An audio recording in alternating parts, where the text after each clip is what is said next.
Sir क्या चल रहा है आजकल, क्या आपका इरादा है, are you planning to come back with more power to some political party? The reason is आपने वक्फे का ऐलान किया था।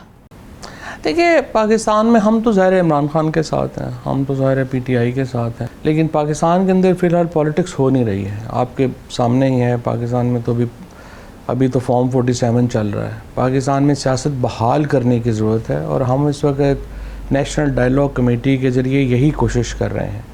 हम पॉलिटिशियन हैं, हमको बंदूकें उठा के पहाड़ों पे तो नहीं चढ़ सकते। हमें तो एक स्पेस चाहिए और उस स्पेस के लिए पाकिस्तान के अंदर बातचीत की ज़रूरत है, डायलॉग की ज़रूरत है। और नेशनल डायलॉग कमेटी बनाने का हमारा जो मकसद था वो यही था कि हम पाकिस्तान के अंदर जो इस वक्त इस्टेब्लिशमेंट में, तरीक़े इंसाफ में, सियासी जमातों के अपने दरमियान बहुत ज़्यादा खलीज है, उसको हम कम कैसे करें ताकि पाकिस्तान में एक डायलॉग का माहौल बने। तो मुझे खुशी है कि जब हमने ये आज से 6-8 महीने पहले ये शुरू किया था तो उस वक्त तो बहुत लोगों का था कि जी ये कैसे हो सकता है, इस्टेब्लिशमेंट से तो बातचीत ही नहीं होनी चाहिए, ये और वो।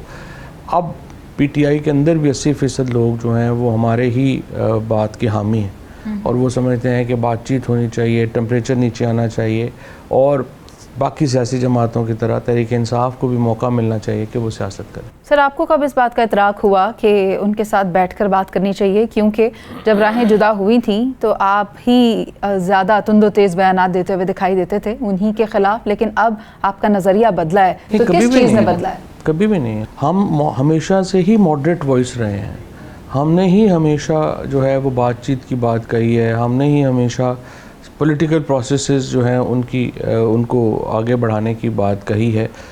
जो बयानात जब भी आप अगर सेक्रेटरी इन्फॉर्मेशन हो, आप पार्टी पॉलिसी दे रहे होते हैं, तो ज़रूरी नहीं है कि आपकी हर बात जो है वही हो जो आप खुद भी समझते हैं। लेकिन अगर एक मीटिंग में एक फ़ैसला हो जाता है, वो फ़ैसला हमें बयान करना होता है। लेकिन जो भी पार्टी पीटीआई को कवर करते हैं, जो भी पीटीआई को जिन्होंने तवील अरसे से तहरीक इंसाफ को कवर किया है, उनको अच्छी तरह पता है कि मेरी पोजीशन क्या रही है या हम और बाकी कई दोस्तों की पोजीशन क्या रही है। यानी कि अब जो हम एक पेज पर आने की बात करते हैं ये कोई नई बात नहीं है? बिल्कुल नई बात नहीं है। हमारे यहाँ जब तक पॉलिटिकल पार्टीज़ के दरमियान, एस्टैब्लिशमेंट और पॉलिटिकल पार्टीज़ के दरमियान एक वर्किंग रिलेशनशिप नहीं होगा, पाकिस्तान के अंदर बड़े फ़ैसले तो क्या छोटे फ़ैसले भी नहीं हो सकते। मैं माजी में जाना चाहती हूँ, जब आप पाकिस्तान तहरीक इंसाफ के साथ मौजूद थे, उनके साथ एफिलिएटेड थे। अब भी उन्हीं के साथ ही एफिलिएटेड है, वरना वज़ीर होते। सर आपके हवाले से एक वॉइस नोट जो या उसे कहते हैं या ऑडियो लीक थी, जिसमें कि बताया जा रहा है कि असम्बलियाँ तहलील की जाएँ, 2 सूबाई असम्बलियाँ। तो जब हम पहली बात तो ऐसी कोई ऑडियो लीक नहीं। अच्छा, तो लेकिन असम्बलियाँ तोड़े जाने का तो मेरा की जो एडवाइस थी खान, जो कई वो पीटीआई के अंदर डिस्कशन थी, ग्रुप्स थी, और मैं इस फेवर में था कि असम्बलियाँ जो हैं वो तोड़ दी जाए। तो सर फिर अगर आप एक पेज पर आने की बैठकर नेशनल डायलॉग की बात करते हैं तो फिर ये वाला मशवरा आपको लगता है कि ठीक था आपका? नहीं, क्यों नहीं, हम इलेक्शंस चाहते थे और अगर हमने उस वक्त असम्बली, आज तहरीक इंसाफ जो कुछ है वो अपने उन बड़े फ़ैसलों की वजह से। इमरान खान कोई देखें परवेज़ इलाही नहीं है, इमरान खान शहबाज शरीफ नहीं है, वो रूटीन के पॉलिटिशियन नहीं है। इमरान खान है। वो दलेराना बड़े फ़ैसले करने की सलाहियत अगर इस मुल्क में कोई रखता है तो वो इमरान खान रखते हैं। और ये असम्बलियाँ तोड़ने का फ़ैसला जो था, अगर आप एक सिस्टम से आपको इंसाफ नहीं मिल रहा और आप उसी सिस्टम के साथ जुड़े हुए हैं, तो फिर इसका मतलब यह है कि आप स्ट्रगल नहीं कर रहे। इमरान खान ने असम्बलियाँ तोड़ के एक बड़ा वाज़े जो पैगाम है वो दिया, हम सिस्टम से बाहर आए। और हमने जो गलती, असम्बलियाँ तोड़ना नहीं थी, गलती ये थी कि जब आपने असम्बलियाँ तोड़ दी और आपको इलेक्शन मिल गए, आपने इलेक्शन नहीं लिए, हालांकि आपने जिस मकसद के लिए असम्बलियाँ तोड़ी वो तो मिल गया था आपको। अच्छा, पहली बात तो ये है कि जो पीटीआई के अंदर जो ग्रुप था, एक्चुअली जब भी जो ये इसका बैकग्राउंड ये हुआ कि जब हम लोग जलसा कर रहे थे पिंडी में, तो शाह महमूद कुरैशी साहब ने इमरान खान साहब को ये मशवरा दिया कि हमें इस वक्त असम्बलियों से बाहर आने का ऐलान करना चाहिए। और इमरान खान साहब ने उसके ऊपर जिन चंद लोगों से मशवरा किया, और भी लोगों से मशवरा किया, लेकिन उन्होंने मेरे से भी मशवरा किया, अपने हमाद से भी मशवरा किया, असद उमर साहब से मशवरा किया, परवेज़ खट्टक साहब से मुझे नहीं याद, लेकिन ये लोग थे जिनसे मशवरा किया, और भी बड़े लोग थे, 7-8 लोग होंगे। उनमें से असद उमर साहब मुखालिफ थे। असद उमर साहब कह रहे थे असम्बलियाँ नहीं तोड़नी चाहिए, बाहर नहीं आना चाहिए। हमाद ने और मैंने ये कहा कि नहीं, हमें असम्बलियाँ तोड़नी चाहिए और हम बाहर आना चाहिए। शाह साहब की बात जो है वो दुरुस्त है, और उसकी बैकग्राउंड थी। जब एक सिस्टम के अंदर आप सिस्टम से अपना हक ले ही नहीं पा रहे, तो फिर आप क्या करेंगे? आप उस सिस्टम से बाहर आके उसके ख़िलाफ़ स्ट्रगल करेंगे। हमने जो फ़ैसला किया उसके नतीजे में आज तहरीक इंसाफ जो कुछ है वो इमरान खान के उन बड़े फ़ैसलों की वजह से है। हमें इलेक्शन मिल गए। शाह महमूद कुरैशी, अली ज़फ़र और मैं और पीपल्स पार्टी और PMLN, हम लोगों ने निगोशिएट किया और हमने तय कर लिया कि 26 सितंबर को इलेक्शन होंगे, उमर अता बंदयाल साहब की रिटायरमेंट के 10 दिन के बाद, क्योंकि वो कंफर्टेबल नहीं थे कि बंदयाल साहब के होते हुए इलेक्शन हो, हम कंफर्टेबल नहीं थे कि फ़ायज़ ईसा चीफ जस्टिस हो। हमारे ख़दशात तो सही साबित हुए, लेकिन हमने तय कर लिया कि 10 दिन में हम इलेक्शन करवा लेंगे।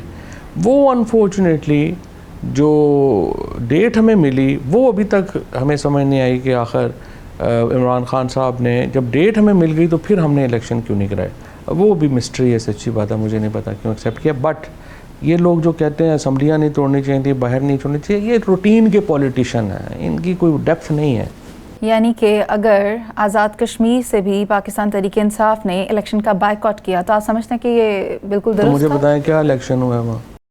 सर वो तो पाकिस्तान पीपल्स पार्टी भी ये कह रही है कि धांधली हुई है, लेकिन ऐसे इलेक्शन की देखो, पाकिस्तान का मसला इलेक्शन नहीं है इस वक्त। पाकिस्तान में GB में क्या इलेक्शन हुआ है, कश्मीर में क्या इलेक्शन हुआ है, उसमें तो इलेक्शन करना ही शर्म वाली बात है। प्रॉब्लम ये है कि आप पाकिस्तान के अंदर पहले पॉलिटिक्स तो बहाल करें। ये इस वक्त जो पॉलिसी है कि जी पॉलिटिक्स नहीं आप कर सकते लेकिन हमने इलेक्शन कराने हैं एक जाली से, इस तरह तो नहीं हो सकता। वो मोहम्मद खान जुनेजो साहब ने एक बार कहा था कि ये तो पॉसिबल नहीं है कि मुल्क में मार्शल लॉ भी रहे और जमहूरियत भी रहे। तो सर वो वोट ऑफ नो कॉन्फिडेंस के बारे में आपका क्या ख्याल है, जो जिसके ज़रिए हुकूमत गई थी? तो राना सनाउल्लाह साहब जब कह रहे हैं तो बाकी किसी की क्या बात? एक बात तो राना सनाउल्लाह साहब कर रहे हैं और एक बात तो पाकिस्तान तहरीक इंसाफ के जो बानी है उन्होंने खुद भी की थी कि मैं तो डिक्टेशन लेकर हुकूमत चला रहा था। तो फिर राना सनाउल्लाह साहब के स्टेटमेंट और फिर इमरान खान साहब का स्टेटमेंट, उन्होंने ये कहा था कि मैं जनरल बाजवा मुझे बताता था कि मुझे क्या करना है। बताइए कहाँ का? सर ये ऑन रिकॉर्ड पड़ा है, YouTube पर निकाल लें सर, आप सर्च करें, सर्च इंजन पर आपको मिलेगा। हमेशा पहले इन्वेस्टिगेट करते हैं कि जो बात किसी जाहिल ने कह दी है वो आपको सुना दी है, वो है भी कभी इमरान खान ने। सर इंटरेस्टिंगली ये स्पेकुलेशन आप कह रहे हैं, मगर मैं इस वीडियो के साथ उसे अटैच कर चलें, आप अटैच कर दीजिएगा ना। ये नहीं हुआ। नंबर 1, इमरान खान पाकिस्तान के सबसे पावरफुल प्राइम मिनिस्टर्स हैं, जो अगर आप 3 रिसेंटली 2008 के बाद देखेंगी ना, आसिफ जरदारी, नवाज शरीफ और इमरान खान, ये तीनों पाकिस्तान के ताकतवर तरीन हुक्मरान रहे हैं। इनके ऊपर कोई फ़ौज का प्रेशर नहीं था। जनरल बाजवा ने बहुत स्पेस दी है हमें काम करने की, उनके दौर में हमें बहुत स्पेस मिली है काम करने की। नवाज शरीफ साहब को भी पहले 2 साल बहुत स्पेस मिली, आखिर में जाके उनके मामला ख़राब हुए तो उनको रिस्ट्रिक्ट हुई जब शायद का कान वगैरह आए।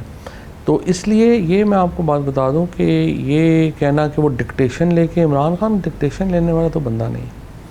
हाँ, ये बात बिल्कुल अहमकाना है बहुत सारे लोगों की कि जी फ़ौज तो किसी फ़ैसले में होनी नहीं चाहिए, उनको तो ऐसे होते ही नहीं है। They are part and parcel of your government. उनकी एडवाइस की बड़ी इंपॉर्टेंस है, उनकी एडवाइस ली जाती है। आपने अफ़गानिस्तान से मुतल्लिक़ फ़ैसला करना है तो आप मुझे बताएं, आप ISI के पूछे बगैर कैसे फ़ैसला करेंगे? आपको तो पता ही कुछ नहीं है। तो जब पॉलिसी आएगी तो आपने ISI से भी पूछना है, आपने फ़ौज के बाकी लोगों से भी पूछना है, आपने बाकी लोगों से पूछना है। This is how government function. Sir jail वैसे हमारे बाकी सियासी रहनुमाओं ने भी काटी, किसी ने 11 साल काटी, किसी ने कई साल काटी। तो अगर हम आसिफ जरदारी साहब ने 11 साल जेल काटी और उसके बाद वो आप पाकिस्तान के 10 साल सदर भी तो रह गए ना। जरदारी साहब को उस जेल में लोगों ने मोहब्बत भी तो दी है। 2008 के इलेक्शंस के बाद उनको जरदारी साहब के भी, आपने जैसे कहा कि हर शख्स की एक अपनी कंट्रीब्यूशंस होती हैं। जरदारी साहब की मैं समझता हूँ कि बहुत बड़ी कंट्रीब्यूशन जो अंडरमाइन होती है, और उन्होंने ख़ुद भी कभी उसको उस तरह से पीपल्स पार्टी ने या जरदारी साहब ने एक्सप्लेन भी नहीं किया। जब बीबी की शहादत हुई है तो उसके बाद जब जरदारी साहब ने पाकिस्तान खपे का नारा ना लगाते तो पाकिस्तान जो सिंध है वो उतना ही वहाँ पे बुरा हाल होता जो बलूचिस्तान का हुआ। तो ये एक बहुत बड़ी कंट्रीब्यूशन थी जरदारी साहब की टुवर्ड्स पाकिस्तान। लेकिन फिर पाकिस्तान ने भी तो देखे ना जरदारी साहब को नवाजा है, सदर बने हैं 2 बार, पार्टी जो है पीपल्स पार्टी जितनी बड़ी पार्टी जो वफाकी पार्टी उनकी, इनसे फिर उनसे ज़ाहिर है पोलिटिकली उन्होंने गलतियाँ भी बहुत की। सर यूसुफ रज़ा गिलानी के बारे में फिर क्या ख्याल है? कैद तो उन्होंने भी काटी। बहुत बड़ी बहादुरी से। यूसुफ रज़ा गिलानी साहब बड़े बहादुर आदमी हैं और बहुत नफीस आदमी है, और खैर मेरा तो चूँकि उनसे बहुत ही एक ताल्लुक़ है, उन्होंने हमेशा जो है वो बच्चों की तरह ही रखा है। तो एक तो ज़ाती ताल्लुक़ मेरा उनका बहुत ही गहरा है और बहुत मोहब्बत का ताल्लुक़ है, बहुत एहतराम का ताल्लुक़ है। लेकिन नॉट पर्सनल रिलेशनशिप की बात मैं ना भी करूं, वो बड़े इंटरेस्टिंग आदमी हैं, उनकी बड़ी क्लैरिटी है सोच में, वो और बड़े दलेर आदमी हैं। जब ये उनके ख़िलाफ़ ये इफ्तिखार चौधरी की वो चल रही थी मूवमेंट, और पार्टी के अंदर भी बड़े लोग थे जो चाहते थे जरदारी ये जाएं, गिलानी साहब जाएं और हमारा बारी आए या कुछ और आए। एक लम्हे के लिए भी उन्होंने ये नहीं सोचा कि मैंने कोई रिस्पॉन्ड करना है इस साजिश का या कुछ का, और वो बड़े दलेरी से खड़े हुए और बिल्कुल उन्होंने भी बिल्कुल नाहक सज़ा काटी।